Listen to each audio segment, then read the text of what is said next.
Beautiful day out here. Take a look for yourself.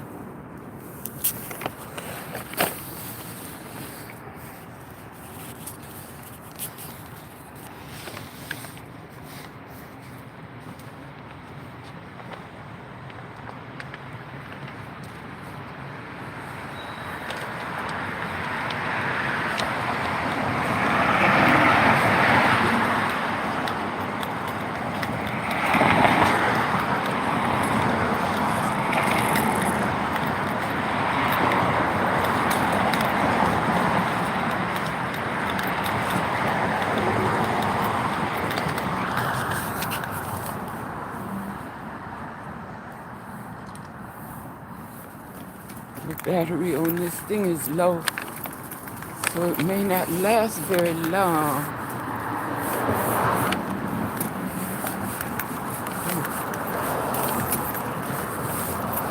Well, it's after 5 p.m., maybe 6 p.m. by now on the West Coast in Cali. Oh, the sun is going down. Perfect time. Get out and walk. Breathe the air.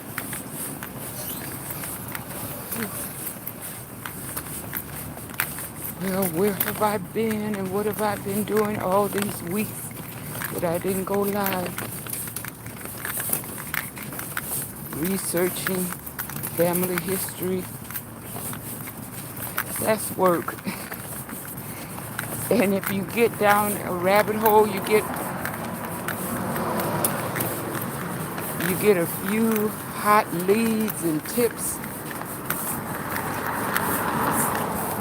No stopping. It's really no way to stop it because you get so excited over all the new people that you learn about in your history, all the things you learn about how the world was back in the 1800s and 1700s and before that.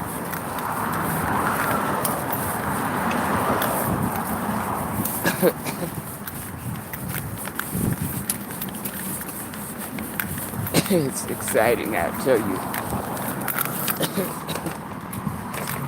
So, yeah, I'm sure that many of you have already been on that and you've already researched everything and created your genealogy trees, created your family trees, and went to your family reunions and did all that. For me, this is a new experience. And,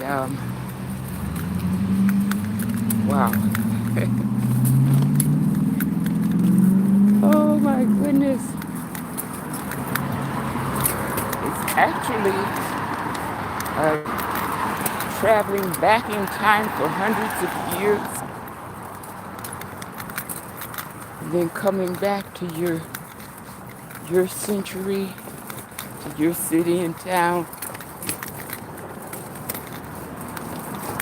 And you don't come back the same. You come back a all new person.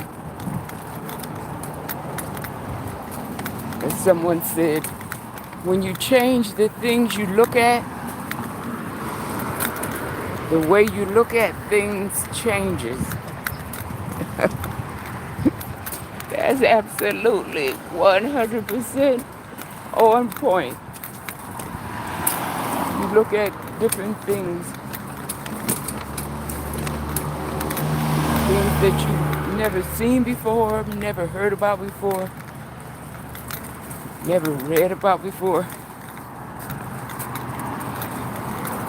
And of course, by the time, say, a couple of days go by, it changes who you are. It changes how you think and process things. Today, was another one of those days, like the last couple of days, or the last couple of weeks, I should say, the whole month really, Oh goodness, this sun is going to be too much. Today, I struck another gold mine in my genealogy search. Wait, I gotta figure out which light is doing what. Here.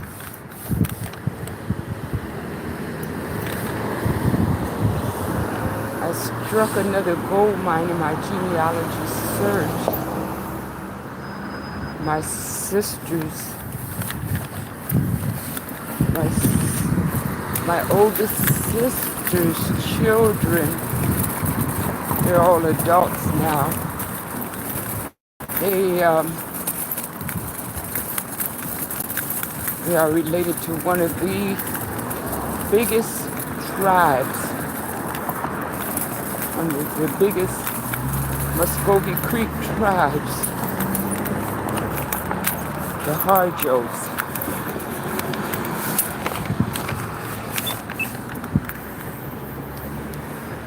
And because the family name is so unusual, it's it's not really likely that they would have their name. Their name is not Harjo, but it's unlikely that they would have their family name and not be part of the same family name that descended from the Harjos and the McGirts. Of course, McGirt, the McGirt Supreme Court decision is a famous case in U.S. and you might say Muscogee Creek Indian law, the McGirt citizenship case. I need to read more about it, but I know it involved his citizenship. A man named, last name McGirt, had to fight to win his citizenship back, and I don't think he got it back. And I don't think he's living any longer. But it stands as a landmark case either way. So now that the Muscogee Creek so-called freedmen, those of us who have African and Indian blood, our ancestors were called freedmen. Well, anybody that had a little bit of color in their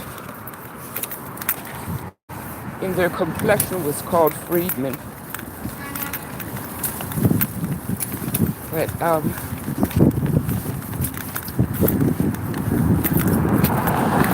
I lost my train of thought because I don't hardly sleep anymore. I'm reading so much exciting history, but the freedmen, the Muscogee Creek freedmen, just won another landmark historic case, citizenship case, and the blood quantum, which is not scientific. The blood quantum rule was thrown out, and the black Indians that have been applying for over 40 years, or that were born into the Creek Nation and were put out simply because of their complexion. They fought for over 40 years, and now the Muscogee Creek Nation Supreme Court, after 40-some years of fighting, they finally ruled in the favor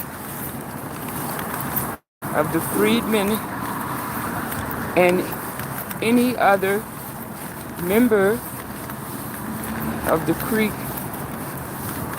people, any other descendant of the Creek people that have an ancestor listed on the DAWES final roll of April 26, 1906, shall be eligible to apply for citizenship under the 1866 treaty between the U.S. government and the Muscogee Creek Nation under Article 2, which was never abrogated. Even when the Muscogee Creek's council changed different things, made new constitutions and new rules and laws in 1979. They did that and threw out a bunch of people of color. Well, of course they keep fighting and fighting and fighting, trying to overturn this ruling that just took place on July 23rd last month.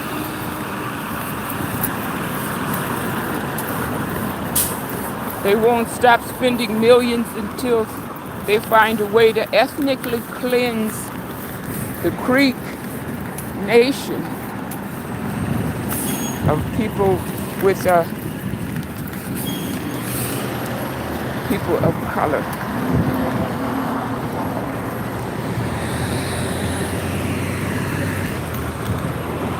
Oh, you gotta see the scenery here. Let me turn this camera around.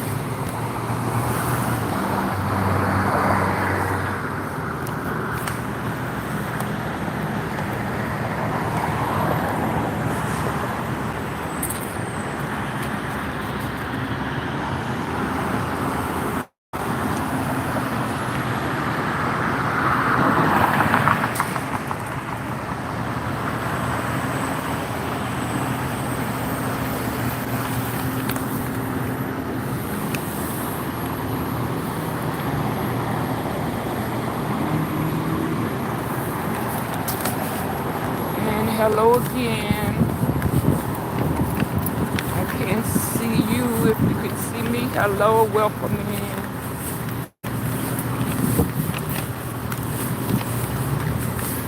And I've been thinking I need to do another YouTube channel, and only live videos, because I've put up at least 1,000 short videos on this channel, so it's become,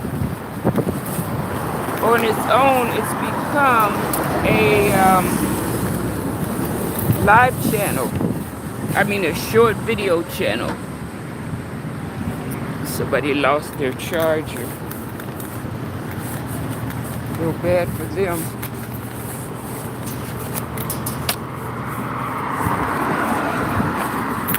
On its own, it's become, this channel has become on its own with all those short videos. It's become short, and that way hardly no one watches the lives, because why would they? Why would they?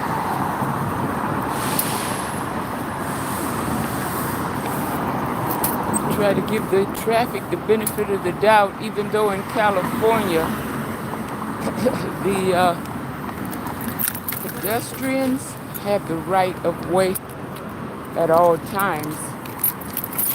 But oh, look at these flowers.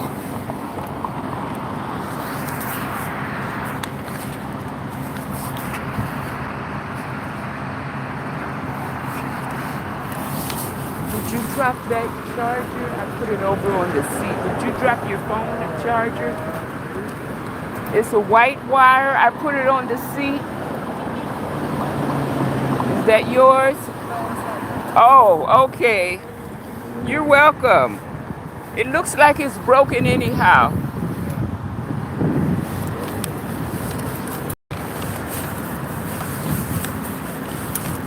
Well, yeah, this is okay that this channel is now a short video channel, but I'd like to get a live channel, and I'll tell you why. Because I really enjoy this. And, you know, that's surprising because I remember telling my niece a few years ago, said, "Oh, I don't want to be on camera. I don't want to be on social media. I don't like to go on camera and all that." Once I tried it, whoa, it takes time to get used to it, but once I tried it, it's so enjoyable, especially when the people come on and they type their comments and all that. That's so much fun. And of course, not everybody is going to be in a good mood. Some people have maybe good reason, maybe not such a good reason, but some people come on and they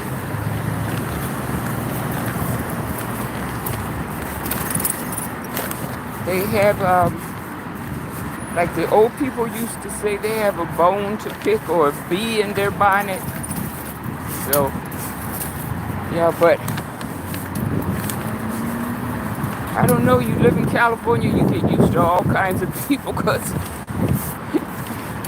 you have them here. They come here from all over the world, and that's every day. You see somebody here from 100 different countries. Some are residents, some are just visiting.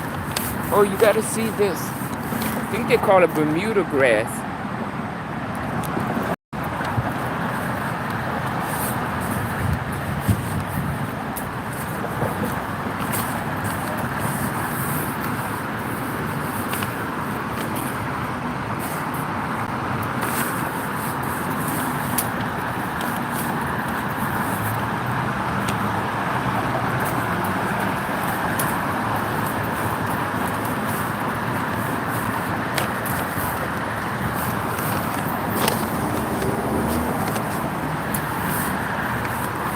That 405 freeway is never slow.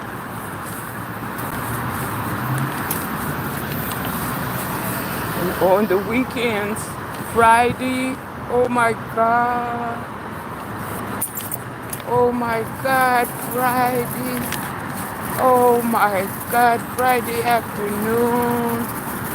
Oh, you just sit there.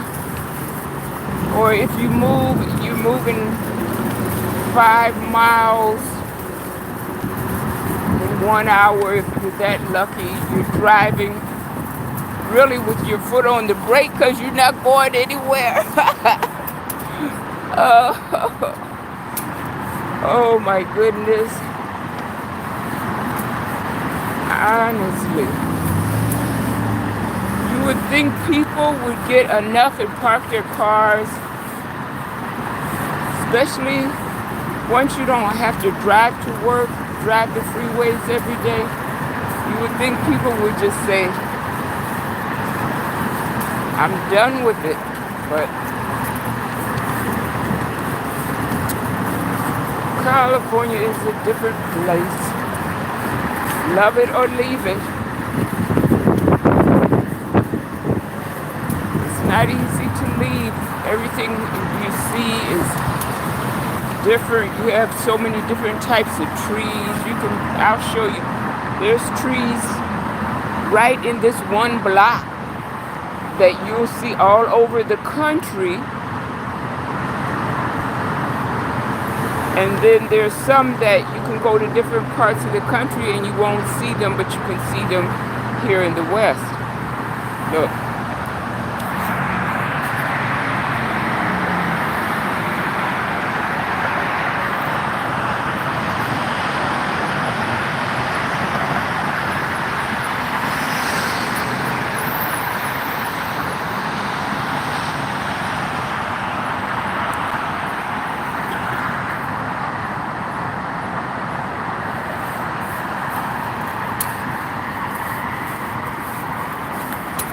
Once you see the freeway traffic, you're ready to move. You're ready to leave. If you're a tourist, you really won't like it. If you're not used to this kind of traffic. I've seen people come here to visit, and once they get into the traffic, not even the freeway, just get on the surface street in that traffic, they hold their breath, the panic sets in their face. Oh, here's some more beautiful trees, flowers, I mean.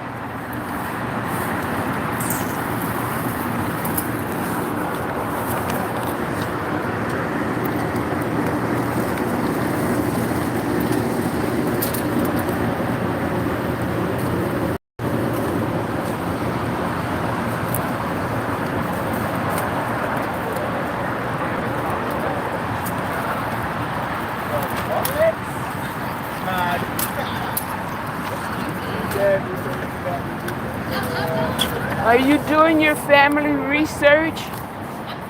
Are you doing your family research? Your aunt?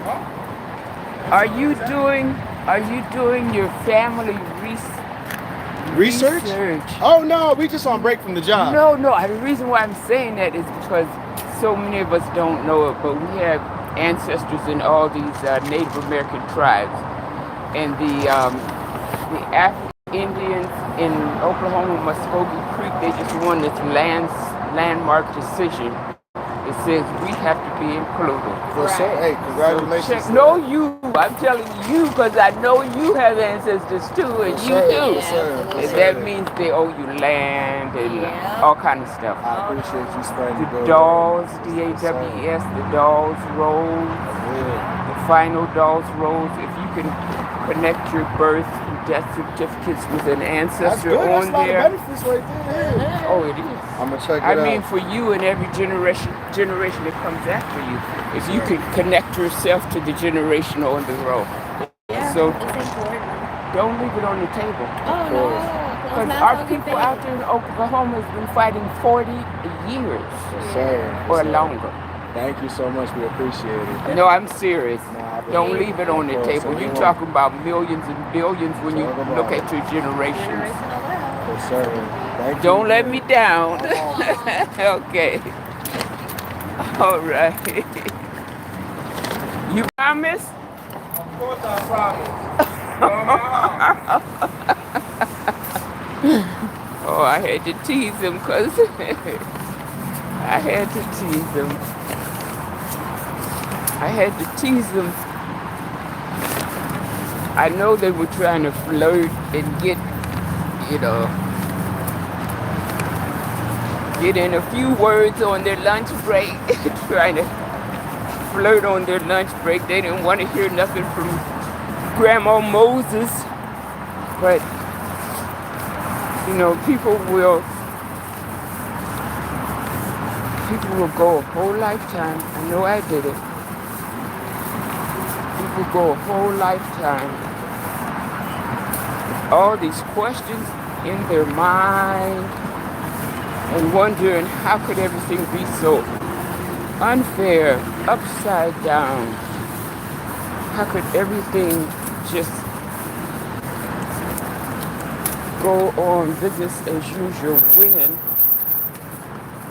things are obviously not as they should be. Oh Lord, am I going to be able to get by here?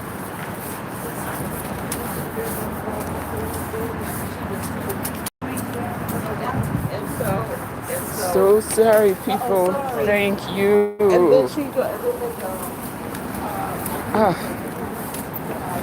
Oh well, I know. Like I said, my battery is really low, so I know it's going to run out before I get over here to the farmer's market. But like I was saying, there's a lot of things we go through life with all these questions in our mind and pain and suffering and all that we really don't have to. You can't get through life without pain and tests and trials. That's part of living. But a lot of it is unnecessary.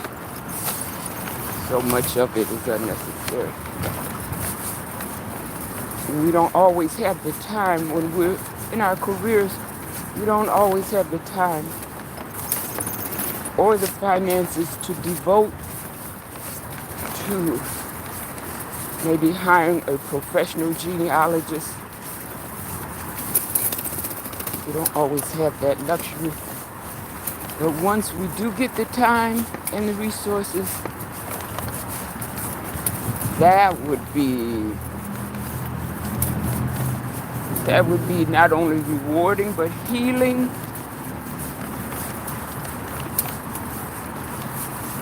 It will bring back a lot that we missed out. History that we should have known about our families. We have to check again, but they have a family research library. There's different libraries around the country.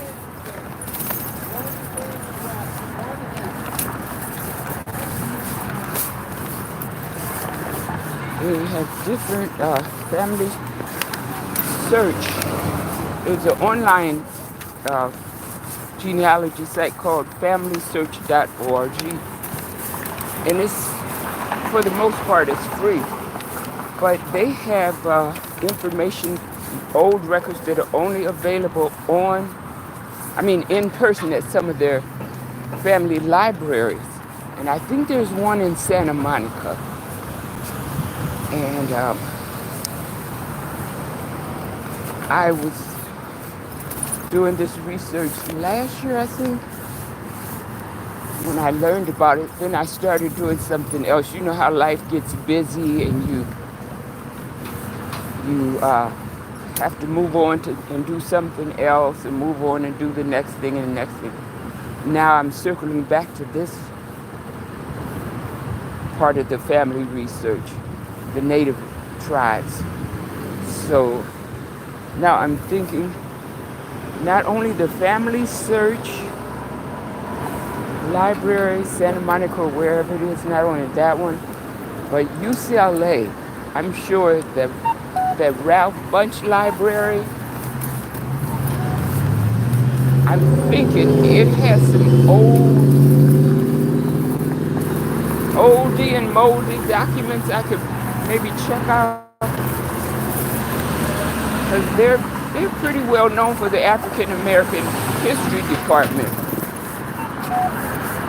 And they're not going to be able to teach African American history without teaching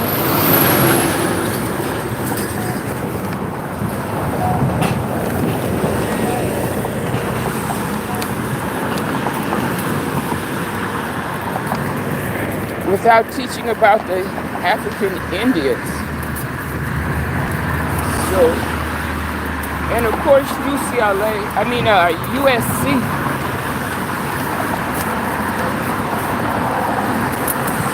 I'd have to make that my last stop, because when I get in their libraries, I get lost. I cannot come out.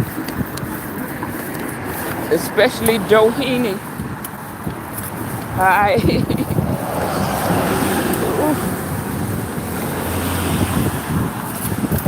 All the dirt from these big buses. The Doheny Library at USC, the Levy Library.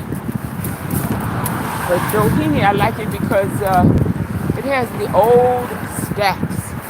Just, you could go up these old tiny little creaky steps. They go in a spiral, and you can go in, they call it the stacks. You can climb up all these little spiral staircases and just read to your heart's content. And before you know it, you come down the little tiny staircase. It's 10 hours later.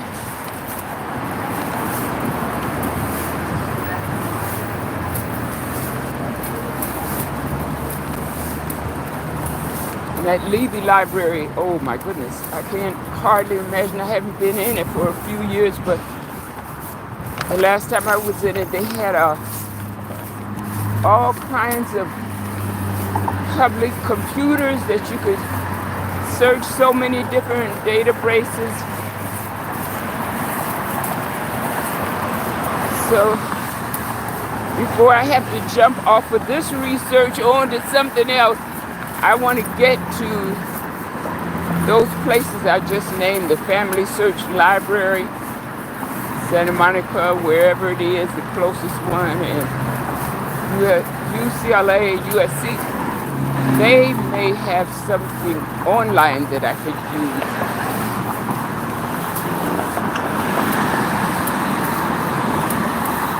The universities might have some databases that I can use. I have to check them out. Like I said, once you start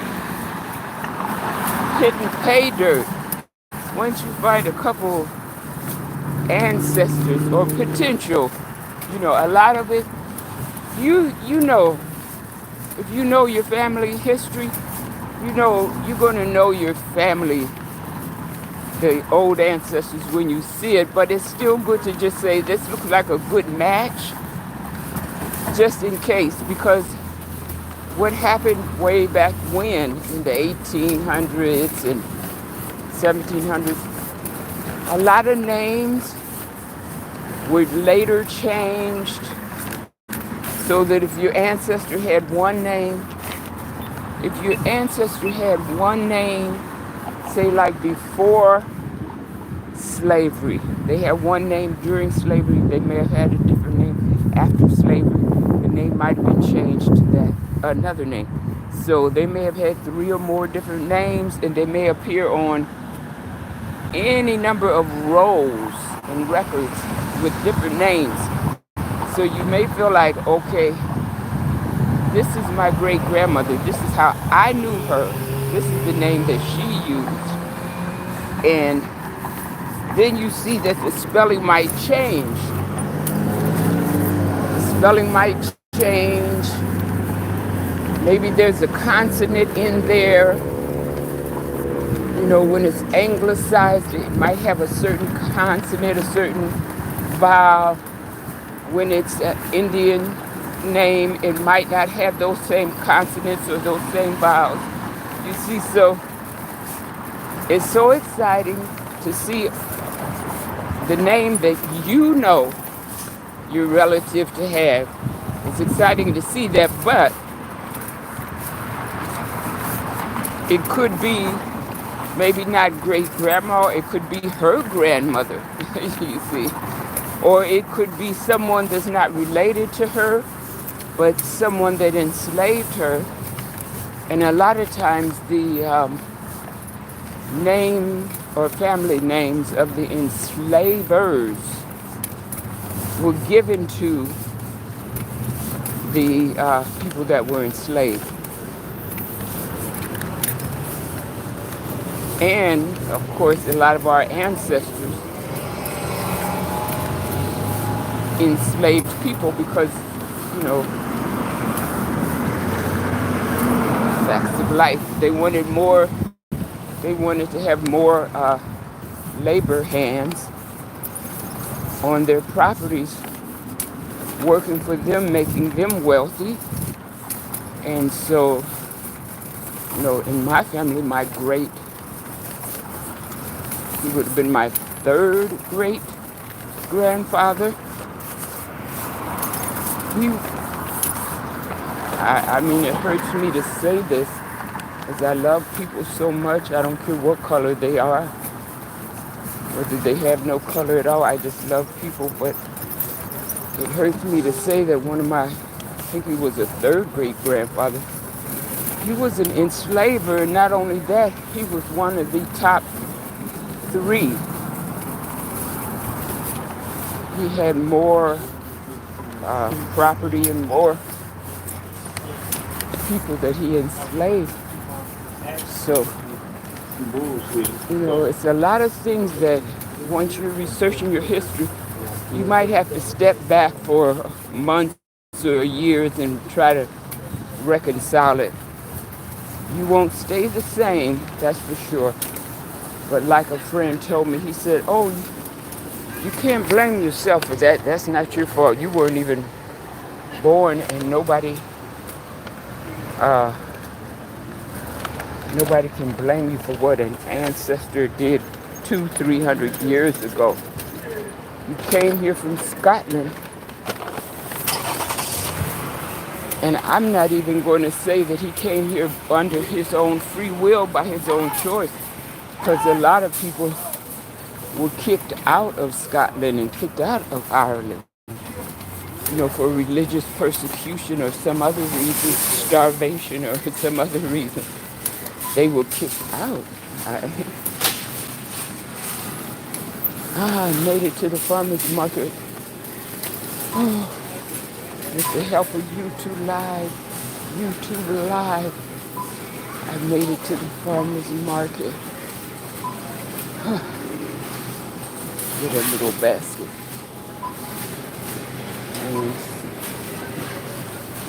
And some clean wipes. Uh-oh. I hope I didn't get you with all the Okay. I got one hand and I'm just spraying everybody with all these liquids. Oh my goodness.